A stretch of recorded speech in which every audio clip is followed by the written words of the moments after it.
in. That's what I want to hear. Yeah? All right. Well, Lucas, on behalf of myself, the Waterloo team, and the whole of the Waterloo family, I just want to say a massive welcome to today's No Sleep Till Blackpool event. I would first and foremost like to thank the person who is responsible for this place while you're all here, Ian. I mean, fucking amazing guy. Right, well, 2025 represents Motorhead's 50th anniversary. 50 years. And not only were you a part of Motorhead right at the very start, but you co-founded the band with Lemmy. So let's start at the beginning. Long before you co-founded Motorhead, you were good friends, and you first met Lemmy at the Speakeasy, the famous club in London's Margaret Street, in August 1974. Paint for us a picture about that first meeting and also about how you became friends. Okay, so I've been going to the Speakeasy for 5 years. I lied about my age to get a membership card because I knew that was the place where everybody went. And I couldn't break through into the music business. I've been doing loads of auditions, been in loads of sport bands, been recording and stuff, but I couldn't really break into it. So I had to find out about how people talk to each other. It was a whole new language that came about in the 60s. So, as I say, when I was 17, that's when I became a member, and that's how I met Lemmy. I was going out with Irene at the time. We'd been going out for 2 years, but basically soul sister, soul brother. And okay, we slept together regularly, but we were basically brother and sister. You did all the clubs, you know, went all the places, did a load of nonsense and silly stuff together. Anyway, so one fateful night, Irene introduces me to this guy who wobbles up to me like a cowboy, and of course it's Lemmy. And so she toddles off, and we're propping up the bar, and he goes, so what music do you like, Lucas? And I go, well, early British rock, you know, I'm a drummer. Early British rock, the Byrds, Them, Pretty Things. And immediately he picks up on it and starts going through his list of early, you know, obviously rocking figures and stuff, but also lots of bands that most people haven't heard of, which I'd heard of, because we'd both been into the same thing. And what was weird about it was, as he started talking, I realised he wasn't saying anything about progressive rock, nothing about Hawkwind, nothing about Amandul and all the other bands that were progressive rock. He was into exactly what I was into. So we got through that conversation.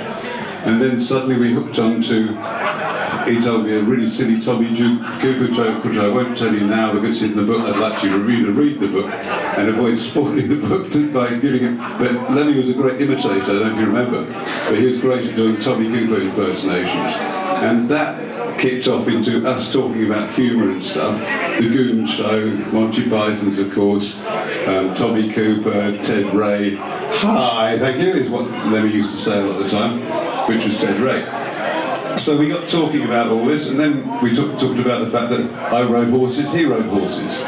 So we had now 3 things. And then the Second World War, we got stuck into the Second World War like nobody's business. But what was weird about it is he saw the Second World War like I saw the Second World War, which was looking at it from an interesting perspective, which wasn't just thinking about the Germans versus us and we were the heroes because we won. Ha ha. It was a close run thing. My mother was very involved in it, and we really nearly lost. In 1940, anybody who was in there knew we were going to lose, even with Churchill saying we'll fight them on the beaches and all that stuff, which helped the morale. But we couldn't imagine how we could possibly win. So there we were, 2 of us, me 21-year-old, him 28-year-old, and suddenly we set up this bond. And then at one point he said, you know, Speakeasy started to close. And he said, well, how are you getting home, Lucas? And I said, well, I got my car outside. His eyes lit up. Glee, I'm cheaper than a taxi. So from then on, I became the driver and someone who was easy to hang out with. We had so much in common that we could keep talking about all sorts of stuff, all be in complete silence. Lemmy, few people think about this. Lemmy was a complete loner. He was very gregarious with the fans, very gregarious. big mouth and all the rest of it, very funny, but basically he was a complete loner. Therefore, when he was on his own, he'd love to be on his own, and me too. And so often we'd just like sit and he'd read and I'd read, or I'd be drawing and stuff like that. Then we get talking. We spent night after night after night, and also singing together, singing Beatles tracks together, listening to Monty Python, all our favourite sketches like the Four Yorkshiremen and stuff, which we both knew by heart. And therefore we'd be both mouthing at each other these things and busying ourselves laughing. And suddenly the dawn comes up, take more speed, and off we go again. So we spent a lot of time doing that. So that's kind of how the bond started. And we became pretty inseparable for a long time. I was very useful, I had a car, much cheaper than a taxi. Well, an example of what good friends you were, when Lemmy was sacked from Hawkwind in 1975 during a North American tour, it was actually you that picked him up from the airport. And he was already developing that reputation for excess, which he would unashamedly sort of uphold throughout his whole life. But take us back to that car journey. What was his mood? And also, as his friend, were you surprised that he was sacked? Speak into the microphone, my dear. Not like that, like that. Bit of mic technique, my dear Craig. But it's if you want to really transmit. Anyway, okay, so Doug Smith's office calls me up yet again, and this is an indication, yet again, could you go and pick up Lemmy at the airport? And I go, why? And he goes, well, something's happened. And I go, okay, fine, no problem. What's happened? He's been sacked. And I go, oh yeah. And so I'd go off to the Heathrow airport the next morning and pick up this guy in a grey cowboy hat who is completely destroyed. I mean, destroyed. He's a car crash. He's like a galleon that's lost its battle. His sails are in tatters. He was in a terrible state. And so there we are in the fridge, which is my car, and coming back from the airport through the traffic jam, as usual, coming into London first thing in the morning. And there we are in the drizzle lane and stuff. He's miserable. And he wouldn't say a word for a good 20 minutes, and I just finally said, Lemmy, for fuck's sake, what happened? And then he starts opening up in little bits and drabs. And he was very shocked to be sacked. I wasn't. For many, many months, I'd be called up on the telephone, and Doug Smith or an assistant would be going, where's Lemmy? I go, well, I don't know. I said, but you were together last night, right? And I said, yeah, of course we were. I dropped him off in Portobello Road at 3 or 4 in the morning. I don't know how many nights he's been up. I've been up 2 nights with him. But of course, when Lemmy fell asleep, he was comatose. You couldn't wake him up. I mean, you couldn't wake him up. And of course, when he fell asleep, you never knew where he was. And therefore, regularly, it was like he needed to go to the studio, he needed to get on the bus to go on a tour and stuff like that. So it was really difficult for the band. Everyone says, oh yes, but he was on different drugs, therefore it wasn't, therefore he was sacked because he was on the wrong drugs. The problem was also that particular drug meant that he was completely irregular, and very few people would room with him either on tour, because he'd turn up at 4 in the morning and bang on the door because he'd lost his key again. Well, I love Lemmy. I mean, if anybody here loved Lemmy more than me, I doubt it. You loved him afterwards, but I was his sidekick or whatever you want to call me. But I loved the man. But he became a god later, right? So he was becoming a god at this stage. And at that stage, that particular day, he was completely destroyed. It took a good few days before he managed to start picking himself up again. And he didn't want to see anybody, apart from Muggins here. Once he'd polished off a whole bag of duty-free.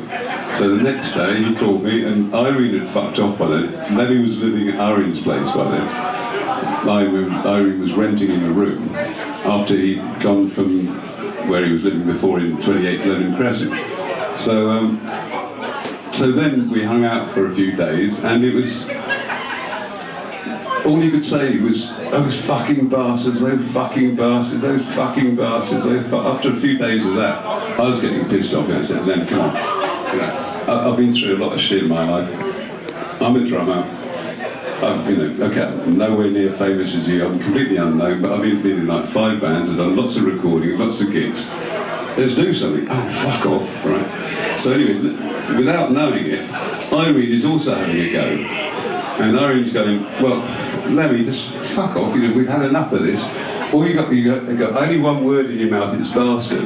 Why don't you stop at start of a band and call it bastard? So the word bastard comes from Irene. Okay? At the same time, Doug Smith, the manager, every time Lem goes into the office, is going, look, Lemmy, they are not going to take you back. Lemmy's only idea in his head was to go back into Hawkwind, because he was great in Hawkwind. He had no responsibility whatsoever. Plus, he was the star because of Silver Machine. Therefore, he had the spotlight. All the journalists want to interview Lemmy and not Dave Brock. Therefore, massive jealousies in the band. Plus, jealousies in the band because he was pulling all the birds because he was the front man suddenly. Right, so you can imagine for Dave Brock and the other members of the band who'd had the limelight until Silver Machine before '71. Therefore, you can start to imagine that it was complicated as usual with bands. A lot of it's down to chemistry between the people. And when he got the sack, of course, what did they say? Oh, musical differences. Bullshit. Most of the time it isn't musical differences, because otherwise if it isn't musical differences, they probably wouldn't have got together in the first place. So there you start to paint a picture of the atmosphere that we've got. And then of course, after a few days, finally it becomes Lemmy's idea. But it had never crossed his mind to have his own band. I mean, it really hadn't, and I can understand why. When you think about Hawkwind, they're all pulling in different directions. Most of them are taking different drugs. Lemmy's off somewhere and only turning up for gigs. They didn't really rehearse. And recording, if he managed to be on time and stuff, which was rare, to be honest. I loved him, but it was a bit difficult like that. So there you start to get the picture of what was going on within the band. Therefore, when he got the sack, it wasn't really a surprise to me. It wasn't just because he'd been caught trying to cross the Canadian border with amphetamines in his underpants, which is one of the most stupid things you could ever fucking do. This is the worst border in the world. Why did he do it? And he felt like a real idiot. He told me so in the car. He felt like a right cunt for having done it. But it was too late by then. So this was the final drop that made the glass overflow, or whatever. There's an English expression for that. But you know what I mean? So it took him a while because also, the thing we don't know now or don't think about now is that Hawkwind wasn't taken seriously any more than the Pink Fairies. They were these hippie bands that used to play free festivals and never get paid. So at Bath Festival, the first time I saw Hawkwind and Pink Fairies, they were playing an off festival because they thought it was uncool for people to be paid. Right? So there you got this thing where the whole of the music business thinks that these two bands are rubbish, even though they're bands we love and their fans loved. But as far as the serious music business were concerned, all the Jess, Traffic, Genesis, all these bands, these were not bands to be taken seriously musically at all. So therefore, Lemmy being kicked out, and it got around the whole of the music business why he'd been kicked out. Everybody knew what was in the press was rubbish, and they all knew the reputation of Lemmy as well. Therefore, as far as these so-called serious musicians are concerned, Lemmy couldn't imagine anybody would hire him, and with good reason, because the chances are he wasn't going to be hired by anybody. Therefore, him getting back into Hawkwind was almost impossible, because Hawkwind refused to have him back because of the grief they'd been through. Lemmy didn't want to have his own band because Hawkwind themselves were unmanageable. And all the criticism I hear about Doug Smith, fair enough, but he did manage to get that band into number 3 spot in Top of the Pops and sell the fucking band. Enough money to build a whole show, which became one of the most amazing shows we've ever seen, up there with the likes of Pink Floyd and stuff. That was Doug Smith reinvesting the money they got off Silver Machine. So you begin to get a picture. So when it finally happened that he realised that he wasn't going to be able to join another band, basically because nobody would have him, Hawkwind weren't going to have him, Big Fairies already had Sandy Robertson in the band, therefore he wasn't going to join as a second bass player there. Therefore you start to realise that it was very difficult for them in that particular, and he realised he was destroyed. His career was down the drain, and it was like back to square one for him.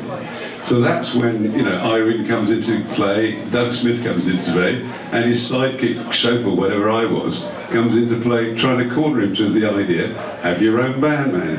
And I even said to him, I said, listen, if your mate Phil Lynott from Thin Lizzy could do it, so can you. Yeah, but I don't want to be the front man and fuck that, you know, too much responsibility, which I fully understand. Because most bands are difficult to manage if you're the front man. If you're the leader of the band, it's really, really difficult. It's hard work. Does that help? Absolutely, and it's interesting to hear how the three of you came together to convince him to do his own band. But I think that leads up to the question: to what extent would you agree that without you, there actually wouldn't be a Motorhead? Well, I never thought about that until the last time I saw Lemmy, where his assistant walked up to me after he said hello, Lucas, let me know that you're here, you're going to be able to spend some time with him later on, you're going to have to wait around because a lot of people go first, and you know, get all the press to go through that. And he walked away and then came back, and the dam came down, Captain Simple Sensible came and saw me, Lucas, how you doing? Do you know I got locked in a loony bin and all this stuff? And finally I'm sitting watching the dressing room, waiting to go in for like half an hour, 3/4 of an hour. The guy comes back again. Lucas, it won't be too long now. You just hang in there. You know, if you want something to eat, Chris, our chef, will cook anything you want in the world. If you're hungry, help yourself at the bar. He turns to walk away and comes back and says, Lucas, everybody in this place knows there would be no Motorhead if you hadn't been there for Lemmy in '75. This had never crossed my mind. And even now, I'm sort of going, really? Because I'm sure he'd have done something, I'm sure it would have worked somehow. But, you know, again, the right person or the wrong person, the right place and the right time, however you want to phrase it. It's these wonderful chance things about life. I'm not very into the army, but one thing I've always lived by is who dares wins. And all my life I've dared all sorts of shit, and I've fallen flat on my face so many times, and every time I've picked myself up. And I think that's important. You need to juggle with your own luck somehow, like I did with the speaking, you know, lying about my age and stuff. You need to juggle with your own luck, and somehow, what I've always managed to do is to kind of imagine myself somewhere doing something I really want to do. And then, of course, I go into serious denial. I mean, serious denial. Real fuckwit denial. Or I can see a million reasons why this couldn't happen. It's not going to happen. You haven't done this before. You can't do it. But there's one reason why I want to do it. Passion. And as soon as I know I've got that passion, I focus on that point and start drawing myself to what I want to do. And everything else slips away. And I sometimes fall flat on my face. It doesn't matter. I don't care. What do I care? I don't care what other people think of me. What other people think of me is their problem, not my problem. Right? It's not arrogance, it's just I have to be like that because that's the way I am. So that passion is what I put into this thing from then on and always before, from as a kid. Thank you very much. Now, you recorded the debut album. Thank you. You recorded the debut album on Pro in 1975 before your time with Motorhead came to a close. Not immediately afterwards. But did you resign or were you fired? Both. Both. Interesting. Both. I'll keep the details of that story, which should get pretty hairy, for a bit later. Anyway, yes, we did record the album together. It was a very interesting album to record. Another thing which was different between me and Larry and Lemmy, and Larry wasn't our first choice of guitarist, by the way. And if you see the photographs I'm signing there, those photographs are the first official Motorhead photographs. There's only two of us. We started the band together, right? Wonderful Ian Dixon. Lemmy never messed about on photographs before Ian Dixon had us mess about on those photographs. There's a whole session where we start really messing about in front of the camera, which became Motorhead's trademark of fooling about in front of the camera. Anyway, I digress. Where were we? I lost my train. Oh yes. You were both sacked and Both sacked, yes. Interesting, I managed to avoid that one. No, I was both sacked and I left. There was a point where I was being accused of something I hadn't done, and I lost my temper. I was, for a start, I was seriously damaged by speed. The speed was that strong, and we'd been taking it for so long. And when, at the time, we were taking a lot of amphetamine sulfate, which is a very, very nasty drug. And it's not like amphetamine speed that you pick up the chemist, right? It's not like really smooth and stuff like that. It's jaggy. It's probably cut with Ajax or Omo or something. It burns your nostrils. You end up tears running down your face. And Lemmy being Lemmy couldn't be bothered to chop it. Therefore, he had this little plastic bag in his pocket and a copper tube around his neck. You stick the copper tube in the plastic bag, stick it up your nostril and go and snort. And you snort, and it's like Russian roulette. You got 2-3 rocks and a whole bunch of sulfate. And those rocks would continue working on you for hours. And then a few hours later, it'd be more of the same, more of the same, more of the same. I mean, we were up like 2-3 nights in a row. I'm talking about not sleeping at all. I'm talking about 72 hours without sleeping, which does you serious brain damage. He was used to it, I wasn't used to it. Lemmy was normal on speed. He wasn't normal when he hadn't got speed. When he hadn't got speed, he was weird, very weird. So when he was on speed, he was funny and normal and Lemmy. He was great. But the problem with that is that we were not eating, hardly at all.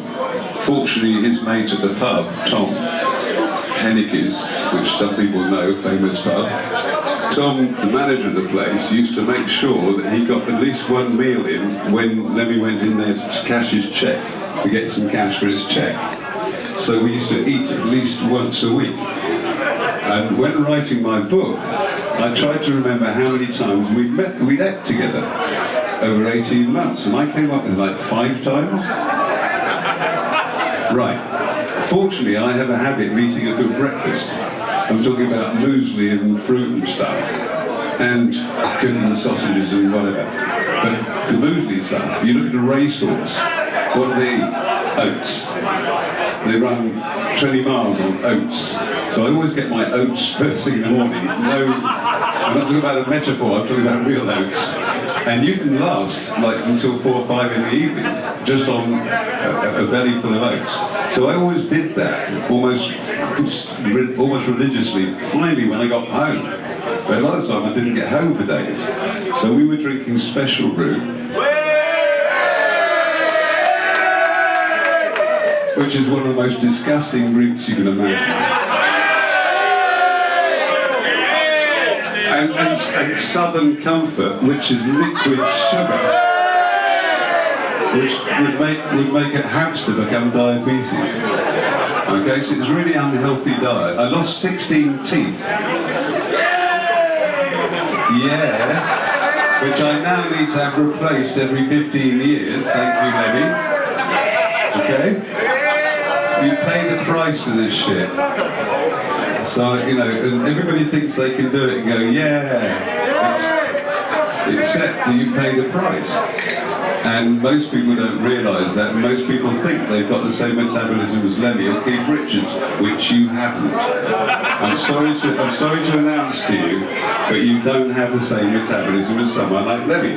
He wasn't a normal human being at all, which we know. So pretending to be that human being that Lemmy was is not nothing necessarily anything I'd advise you to do, because you're going to die much younger than he did, because most of you are under the age of 60 or something. Bunch of nippers, right? With a few who might be a little bit older, who are probably as old as I am, 72.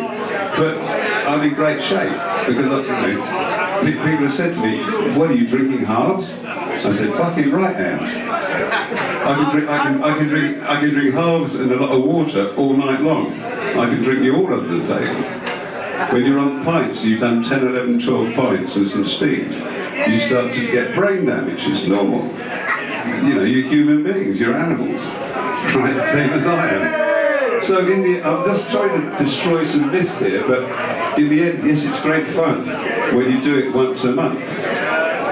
When you start doing it every fucking day and for 72 hours in a row, that's what we're talking about. Keith Richards was a heroin addict and Lemmy was a speed freak. The speed freak means an addict. Right? It doesn't mean just, hey, it's cool to be a speed freak.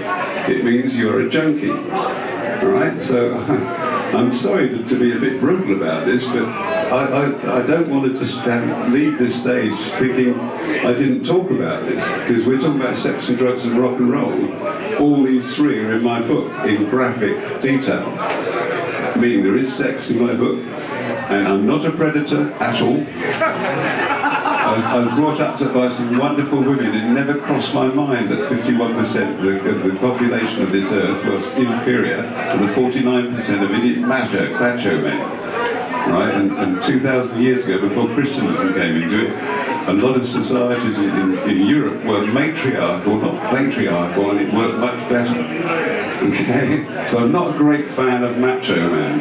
Seriously, we should reconsider that. Anyway, I don't want to get into all of that. Does that kind of answer your question? Well, so I got sacked and I was pissed off. That makes sense. I kind of had enough. I was over the top on speed and stuff, and I needed to survive. I wouldn't have survived. I'd have died. You just answered my next question, because you described something which is the impact it had on you was pretty severe, and you made it quite clear if you hadn't left Motorhead, it might have killed you. If I hadn't met... Well, like the Pretenders, they lost two members, right? Pete Farndon was a very close friend of mine. Killed him. I buried 17 friends. I carried their fucking coffins on my shoulder. Right, so I'm not talking about lightweight shit here. And nobody talks about that because those people disappear because they weren't well known. But all those people were doing it because other people they saw and admired on stage were doing it. I'm sorry, I don't want to be a preacher about this, but it's something I hold dear. I love you, you know me now, right? Most of you know me, right? A WYSIWYG, what you see is what you get, right? But I talk frankly, which I know Lemmy did too. Sorry. Well, I'm going to ask you one more question, then we're going to go to the audience. Something I would love you to clear up is something that's been a bit of a mystery for a few decades, because the story goes that your drumming on the album On Parole was replaced by the work of your replacement, Phil Taylor. Except for one track, Lost Johnny, which we entered the stage with today. I'm not sure that's actually true, and I would suggest that all your work remains audible, and that Phil's drumming is essentially overdubs. To what extent would you agree with that? 100%. It's weird. There was a re-release 2019, right, On Parole, the double album. Warner Brothers called me up via Doug Smith and said, would you do the sleeve notes? I said, yeah, fucking right. I'm writing my book, so it's going to be pretty easy to do a basic couple of sides of sleeve notes. So I supplied that. And I said, by the way, could you send me the remastered tapes? I'd be really interested to hear what it sounds like. Because the On Parole 1979 version, I hated, like Lemmy did. Because Fritz Frey did, for me, a very poor job. And I don't like that version. So they sent me these tapes, and I had a good listen to them. And I started listening, I went, wait a minute, my snare drum has a ring to it, which Larry hated at the beginning, but Dave Edmunds loved, because with that ring, he could use less volume on the drum kit, which made the guitars sound louder. And because that ring, that cut through the sound, and ping, so that ping was very distinctive to my snare drum. So on the remastered version, you can hear that ping and Filthy's very dry crack, very dry snare drum. You can hear both drummers. Now, the reason for this is that if you imagine a studio which is probably from where it says Blomfeld Road to here, that size, the drum kit's down one end with no screens around it, so no separation there.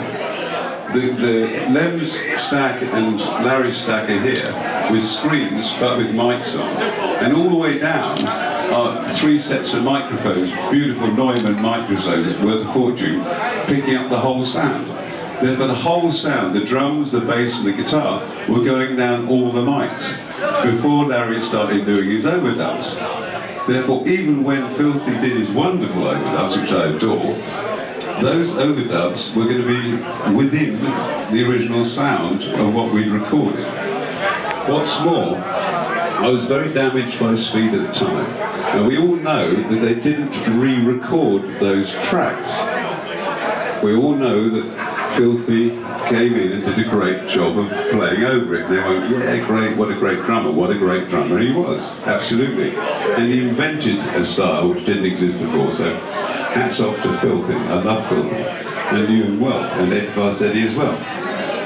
Therefore, we got a situation where I knew, in my mind's eye, I was going to have the time to overdub the fills, not Filthy, the drum fills, the tom-toms, the cymbals, to make it more exciting. But I was so damaged, I want to make sure I get the initial tracks down really straight, so it sounded great. They re-recorded over my drums. Nobody has ever said they went into the studio and re-recorded those tracks like they did afterwards doing the Motorhead album, right? Therefore they're overdubs. But the story went round that they'd wiped my drums. That wasn't possible. It's not physically possible because the drums were all over the mics because of the way Dave Edmunds wanted to record it. And then Larry did overdubs of guitars and stuff, which gives that great... That isn't incidentally the version of Lost Johnny I Love. The version of Lost Johnny I Love is the one on the On Parole remastered, where you got that Larry, bow, bow, bow, bow, bow, bow, which is the hook, you know, which is only played once in that live version. Anyway, so you get the idea. So when you get, I mean, the new On Parole remastered version sounds like it did with Dave Edmunds at the desk. The 1979 version that Lemmy hated sounds like the Fritz Fry from the Four Pennies, do I need to say more? His version is a mix which is like muddy and like doesn't sound powerful, which is why also United Artists couldn't even imagine putting it out. I would hazard a guess, I'm almost certain that Lemmy would have loved this version of the whole album. Anyway. Thank you very much. Right, time for the audience Q&A. And thank you all for being here, by the way. Yeah, what I'll say is, this is your opportunity to ask Lucas anything you would like. Now we've got a roving mic in the crowd with Paul. Paul, put a hand up. If anybody's got a question...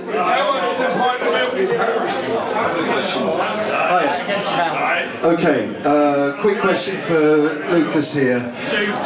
We know that Lemmy was very much influenced by the MC5, and it's documented in Cleopatra's book 1975 that he wanted to do the British version. And it said at one point there were going to be the 4 L's: Larry, Lemmy, Lucas and Luther.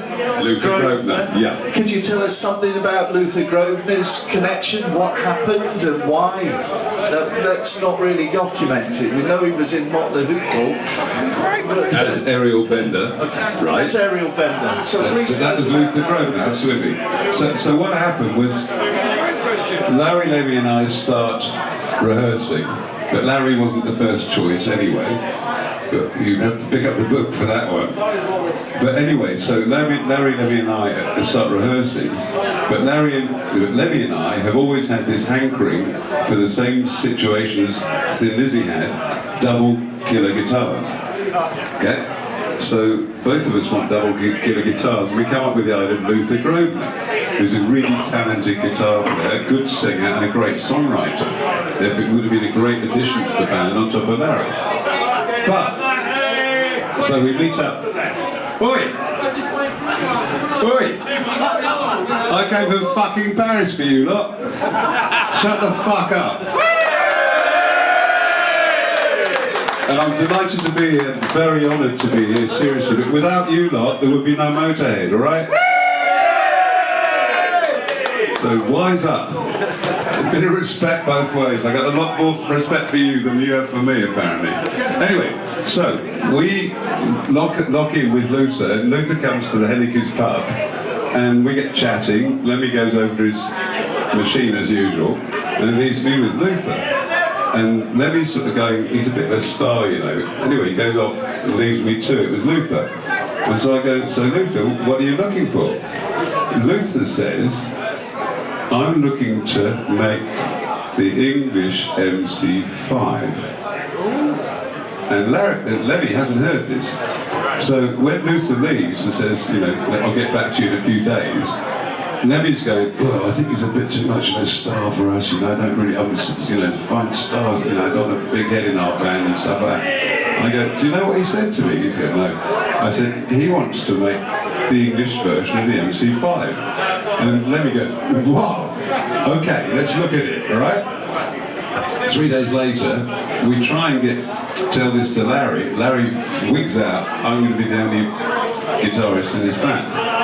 So on that side, we're going, fuck.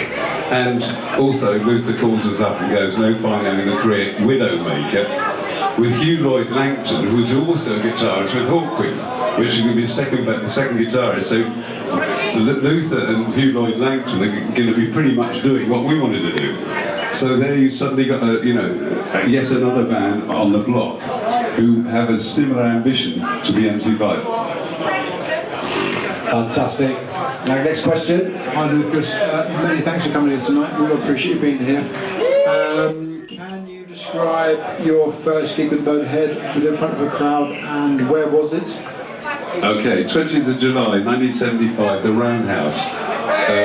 We got Shanghai supporting us, and we're supporting a prog rock band called Greenslade, which was a bit of a strange one, but again, John Hurd, who was a great promoter at the time, was pushed into it by Doug Smith, because we had to move fast. As far as Doug Smith was concerned, we had to get out on the road as fast as possible, which is why we only had 11 days rehearsal, of which 2 days were taken up with the photo session that you all know, which is all the three of us on the building site and in the studio. One of the days which didn't happen at all, and so we ended up with 8 days rehearsal before we went into the Roundhouse. And the Roundhouse was jam-packed. And in the Roundhouse, just for the tail, were Mick Jones, Future Clash, Billy Idol, Future Generation X, Tony James, 2 to 3 of Sex Pistols, most of the Stranglers. So most of the punk bands were already in the Roundhouse watching us at the same time.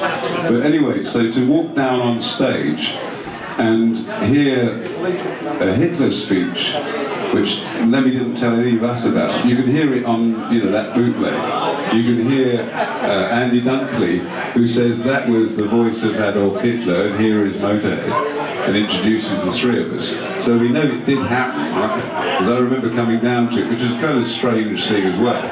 But again, that's another subject. But the provocation start of how to break a group through all the other groups at the time, you need to provoke. Hence all the symbolism, the Nazi symbolism stuff, was provocation before it became a fully fledged obsession with his collecting. Because there's no way Lemmy was a Nazi, right? We're clear about that. He hated all the doctrines, he hated what the Nazis did, he hated everything racist.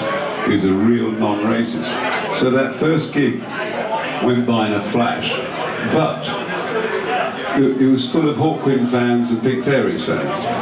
And as we were playing, I looked across at the audience, and they all had their mouths open, because a lot of them knew the tracks, but never played like that, and never at that volume. And the thing about the way Lemmy sang for all of his career started that night and continued. Because we were playing so loud, which is also a provocation thing, we want to be the loudest band in the world, therefore we're going to break through by doing that. It wasn't an accident, it wasn't even just we are the loudest band in the world, it's a provocation to try and be different from the other bands, so we had a chance of breaking through. Right? We didn't have enough numbers, we didn't have enough songs. On 8 days we hadn't had any time to write any songs. Me, with my whole career, 5 years career up until then, we spent weeks and weeks and weeks rehearsing, 8-10 hours a day. Lemmy and Larry hated rehearsing. In the studio, we'd be spending hours and hours and days trying things out, creating the sound. We only had 4 days at Rockfield. So suddenly we're cornered into a situation of 8 days rehearsal, 15 dates before we did the recording, and then 4 dates after that. That was it, 19 dates. So again, you put all that together and you can see the powder keg that it was. But nevertheless, as far as I'm concerned, that was we built the foundation of what became Motorhead. And that foundation was then built on because they could take it from there. Yeah? Fantastic. Have we got another question, Paul? Thank you, Lucas. I'm going to cheat and ask you two things if I can, really. The first one is, obviously, you've been on the latest two Pink Fairies albums. Yeah. You mentioned the Fairies just now. Any new music from you, either through the Fairies or anything else? Anything else you're working on? And secondly, knowing what you know now, would you still have gone to the airport to pick Lemmy up? Well, two things. Yes, apparently there's a Gunslinger album coming out with me and Alan Davey, on it, so that should be fun. And the drums are recorded and stuff like that. Two, I don't ever look back. I've never looked back apart from when I started writing the book 11 years ago. 11 years ago, right? The long haul. But I wouldn't hesitate to have done what I've done because I've always done what I felt my heart dragged me into doing. And because Lemmy was for me like a big brother I didn't have or an uncle I would have liked to have had, who was suddenly teaching me all the ropes, the inside ropes of a business which I was breaking into. So there's no way I'd have even thought about not picking him up. One. Two, I'm an incredible loyal guy. And there's, the last marquee we did with the Motorhead, John Cale of Velvet Underground was in the audience and got a message through to me that he wanted me to join his band. I knew that I was beginning to be on the edge of, I was riding down a razor blade for a while already. And I could see that my days were probably numbered. But even with that, I refused point blank because I was loyal to Lemmy. So there's no way I'd have stabbed him in the back. So that's part of me. I'm just a loyal guy, I've got, as we say in French, j'ai pas de casserole. I haven't got any skeletons in my cupboard. I've faced all my own skeletons, and you can throw anything at me, any criticism you like. It won't be nearly as bad as the criticism I've done of myself. So I'm happy with myself, with all the fuck-ups I am. I'm okay with it, because that's all I've got. So I'm just making the best of the bad job. That's all I can do. So no way, I'd have always gone for it, yes. Yeah, man. Right, I'm asking you a question that I wanted to ask a different drummer, but it's the same question. I'm from Liverpool, massive Beatles fan, yeah? So, obviously, he's best, yeah? Can you put it closer to your mouth that I can't hear? Sorry. So, obviously, you're the first drummer in Motorhead, right? And obviously, it went on without you. How do you feel? Because I'd love to have asked Pete Best the same question. So, how do you feel that Motorhead did so well after? It's not criticism. It's just, I want to know how you feel.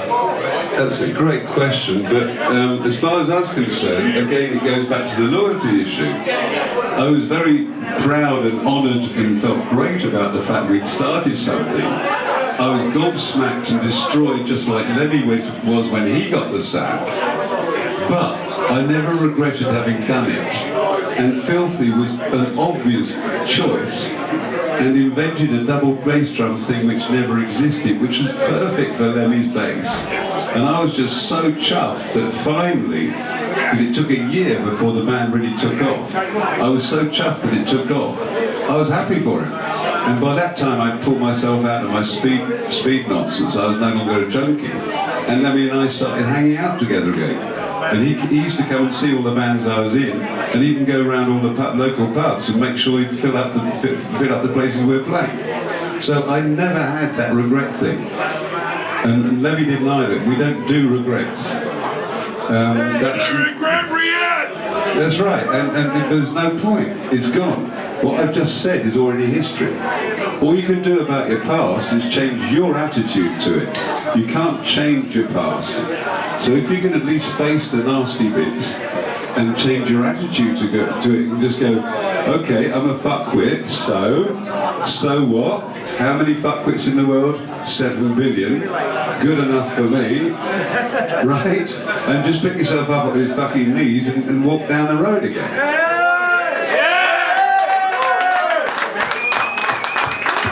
But I'm serious about this because so many people get into this thing. We're all conditioned, okay? This is a real simple one. Everything on earth, the bees, us, everybody are conditioned, right? We're conditioned in... If anybody here says, I love it, I'm British, I'm English too, if they say they're proud to be English or British, did you choose to be English or British? No. Your parents had you. They didn't choose to be English or British either. Therefore, in the end, it's all an accident of fate that you became what you became. You know, the DNA going back spaghetti style, 10,000 years behind you, that make you that lovely person you are. So you just have to make the best that you can. The only people that I get pissed off with are people who don't question their conditioning. Once you question your conditioning, you start to realise your parents did what they did, even if they beat you up. That's how they were conditioned. If you can't really blame them in the end, and all you can do is make the best of a bad job. Does that make sense?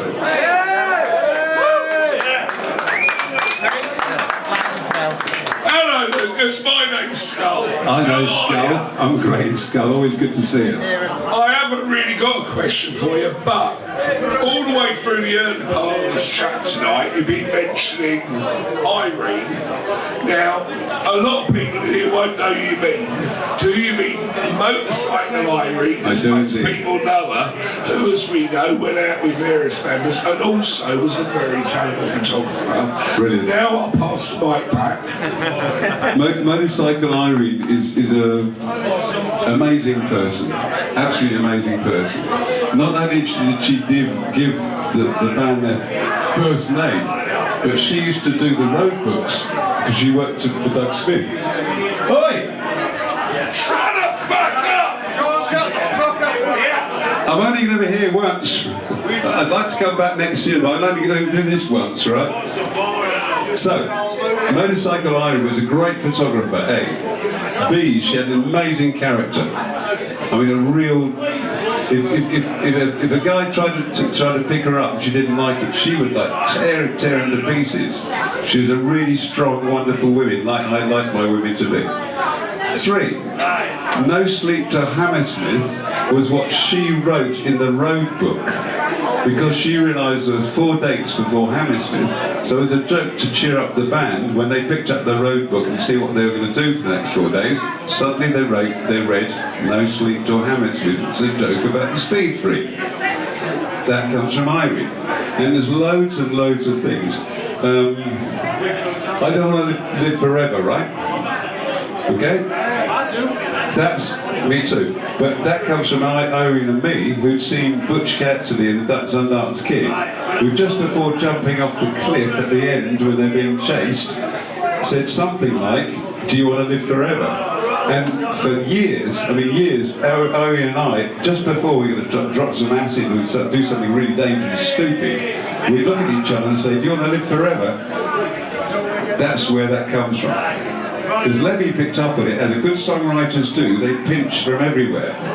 Therefore, Bastard, No Sleep Till Hammersmith, I Don't Want to Live Forever. That's straight out of Irene, and that's Irene and me.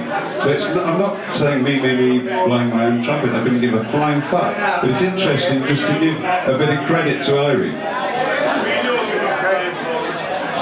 Loud and proud, close to mouth. Yes, no. Okay, so my question is, you talk about being, British and English and all that. Why Paris? Why France? Paris. 2 things. I went to a French school, right? We didn't have much money. My father was born really, in terrible circumstances. His father died of tuberculosis, the poor man's disease. He grew up living above a stable with his mother, who was an alcoholic. and two sisters, one who was a cripple, and then we had a really tough life. Paris and the French Lycée, if we want to take the cursor back a little bit further, was because my father was obsessed by French food, good idea, French wine, good idea, French art, good idea. The whole concept of, thinking about looking after the people, good idea, rather than having the king, queen, all that stuff. So it's all that mixed in, which also created America, right? Without the French, there would be no America.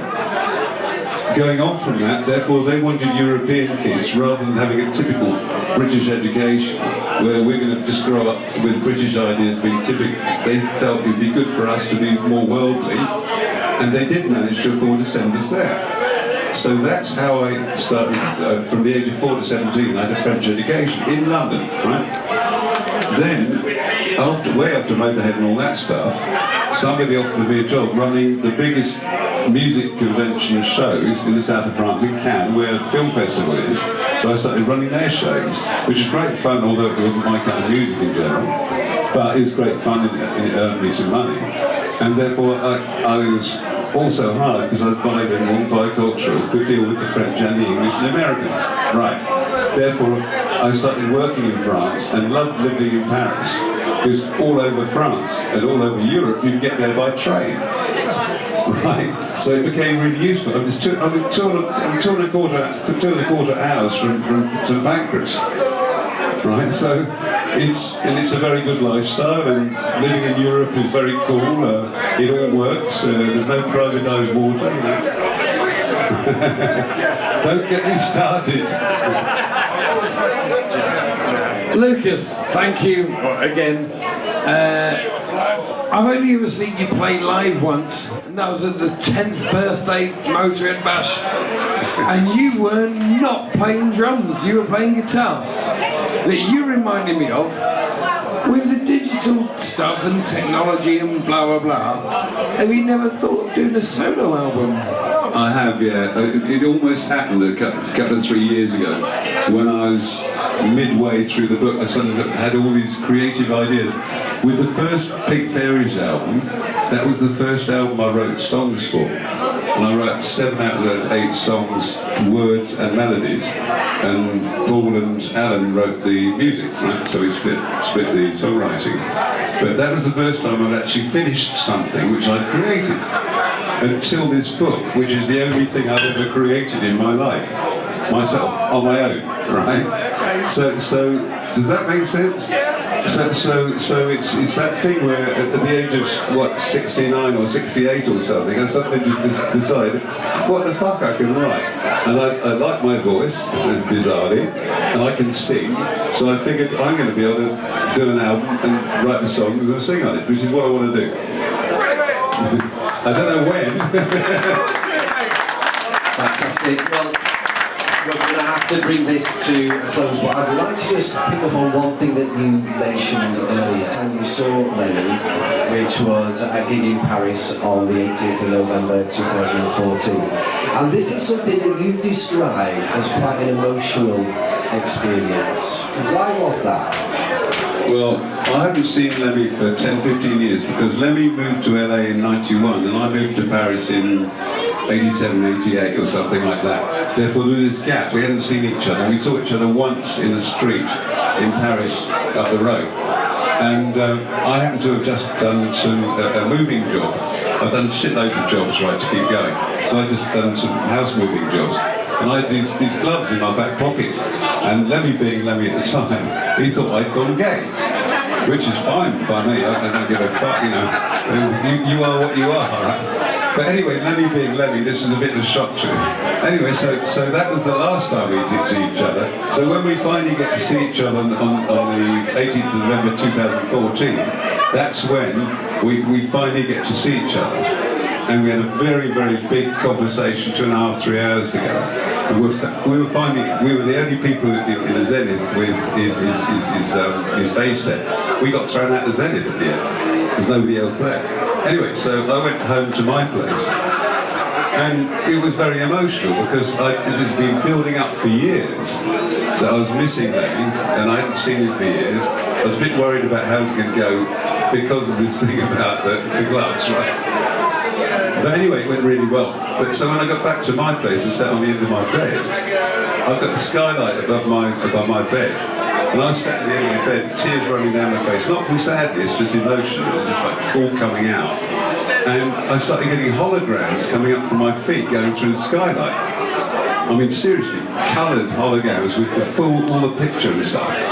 And that's when this book started. Out of that emotion, I suddenly realised I had all these memories that were flooding back, which were all suppressed by what I've like been buried for years. And that's when the book started. So all these memories, I just wrote down one line for each, and they became the chapter headings. And that took, I don't know, 6 years or something, five years of chapter headings. And of course, when he died, I was really gobsmacked. It hit me far harder than I thought it was going to do. But, so yeah, I mean, I got a very emotional attachment to Lemmy. Of course I have. He changed my life. You know, and the night we met, when I went home, I remember saying to myself, my life has changed. And my life had changed. So, you know, the whole Motorhead experience changed my life, like it did all of us. But obviously me slightly different to others, because I was at the inception. Fantastic. Well, I don't know about I love you all, man. And I'll just say one thing. A few years ago during COVID, we did a phone-in Zoom call thing where everyone could see my face, and I don't know if anybody was on that call. Do you remember it? 3.5 hours, right? And there was a point in the call where everyone was suddenly sending me messages saying, I'm stuck alone in my bedroom, like I'm going mad, you know, and stuff like that. I suddenly realised that, wait a minute, this is a massive family. Nobody is alone. And if you see anybody alone, for fuck's sake, call him up, go and see him or her, and look after each other.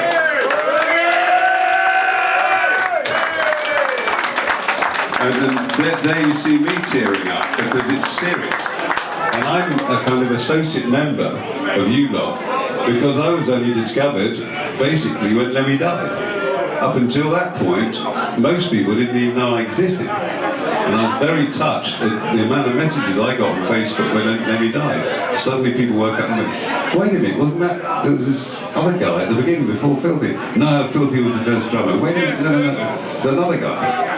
So that really touched me, and that's when I really started thinking about, wait a minute, what we started here is more than just a band. It's a family. Fantastic. I don't know about you lot, but I could be here all night listening to this gentleman. And sadly, the Q&A has come to a close now. But I'd like to just thank you all for your amazing questions and for making this such a wonderful event. So thank you everyone out there. Yeah, I'll back that up as well. Thank you. And thank you for being here. I'm really touched. And people have come from Brazil and all over the place. I'm really touched, and it's lovely to see you. And some of you, we haven't seen each other since Paris and stuff, but it's great to see you again. Love you all, man. But the great thing is, Lucas is here all night and he's here tomorrow as well. There's lots of opportunity to come and say hello and ask any questions that you might not have had an opportunity to do so tonight. Yeah, and if you felt too embarrassed to ask now, it's not a problem. We can talk one-to-one, you know. All right?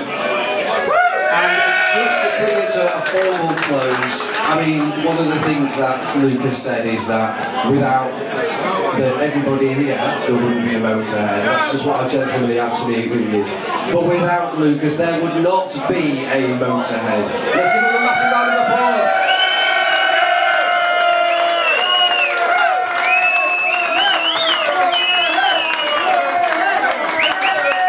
Motorhead. And we're just going to take a quick photo as well and get all you guys in the back.